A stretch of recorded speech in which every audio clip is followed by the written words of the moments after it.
Le ballon écarte le danger et Gento par la même occasion. Et le ballon, bien sûr. Le ballon revient dans les pieds de l'attaque de Barcelone qui n'en fait toujours pas un usage très efficace. C'est pourtant la meilleure attaque d'Espagne. C'est l'attaque qui a permis à l'équipe de Barcelone de remporter devant le Real le championnat d'Espagne. Centre.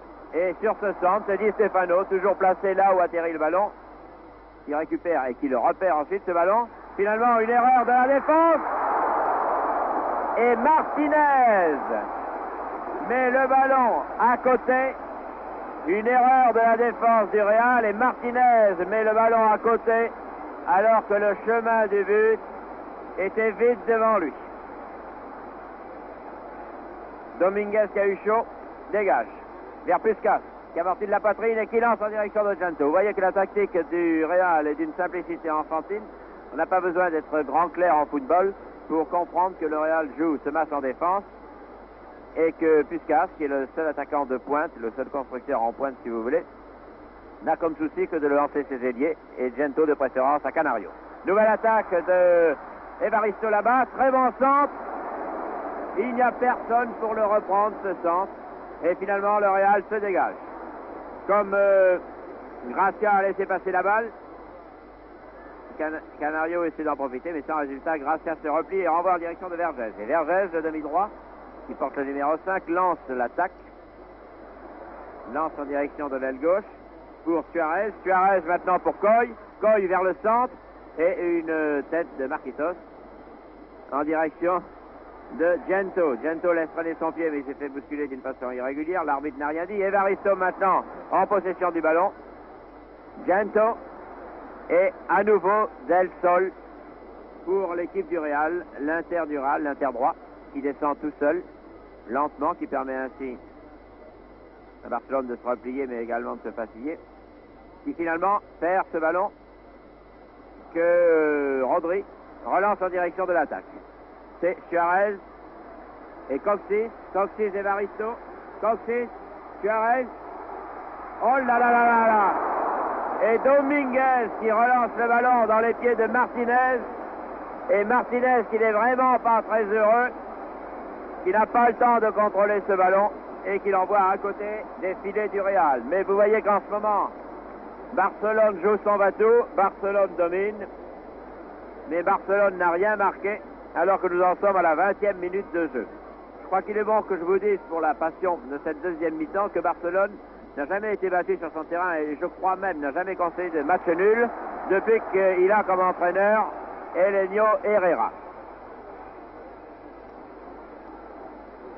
qui est français.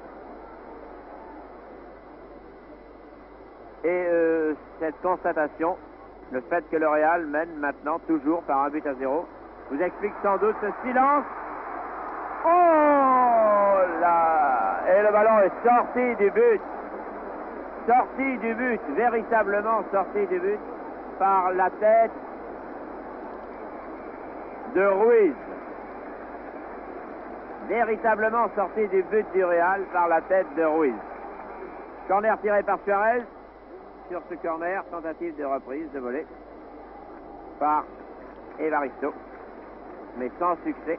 Et Barcelone n'a pas encore rentré son but. Ça chauffe sur la cage du Real, qui mène toujours par 1-0, après avoir gagné il y a 8 jours à Madrid la première manche par 3-1. Dégagement de Dominguez pour le Real, en direction là-bas de la tête de Vergès. Vergès vers la droite, vers Coy. Le public manifeste car le juge de touche a levé son drapeau. Et c'est une touche jouée pour le Real par Miché, l'arrière droit. Gracia et Gento et Di Stefano et Puskás vers le centre. Di Stefano démarqué à l'aile droite. Di Stefano déborde, se fait crocheter, garde le ballon, centre. Puskás, Gento, oh mon Dieu, il s'en faut de rien, attention, Coy, Gento, et un nouveau but pour le Real. Le but qui sonne le glas des espoirs de Barcelone. Il y a quelques timides applaudissements.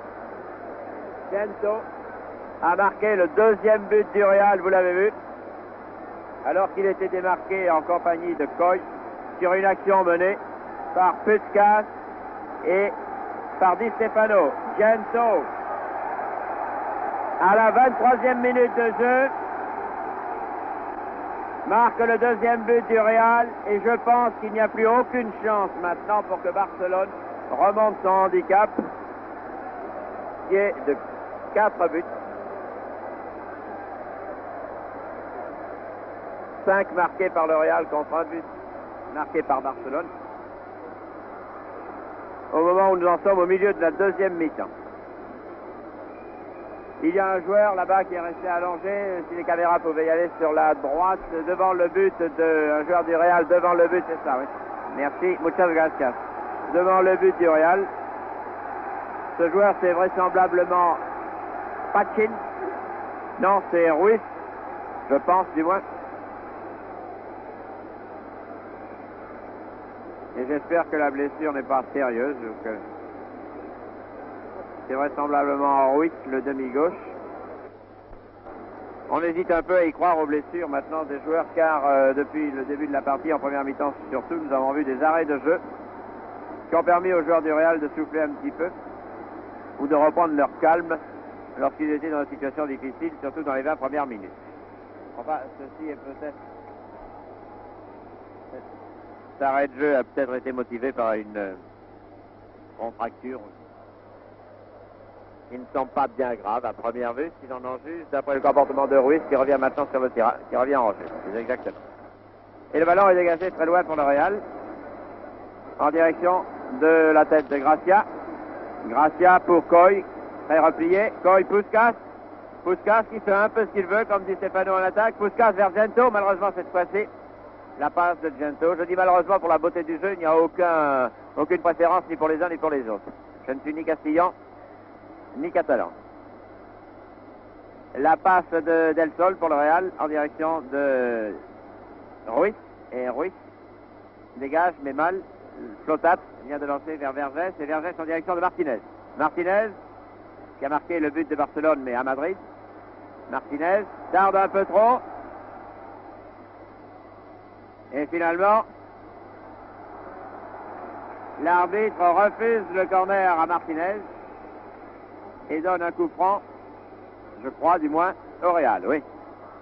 Vous avez vu qu'il y avait une phase un petit peu confuse entre les deux hommes là-bas. L'arbitre a estimé que c'était Martinez qui avait joué avec ses coudes d'une façon irrégulière.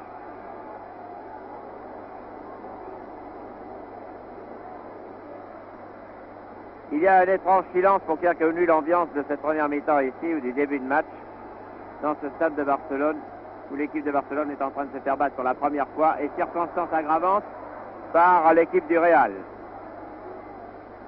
Canario pour le Real maintenant. Canario au loin en direction de Gento, qui est toujours là-bas, bien sûr, à l'aile gauche, qui ne la quitte guère son aile gauche, mais qui n'a pas besoin de virevolter, de tournoyer, qui est suffisamment dangereux dans le terrain qu'il occupe.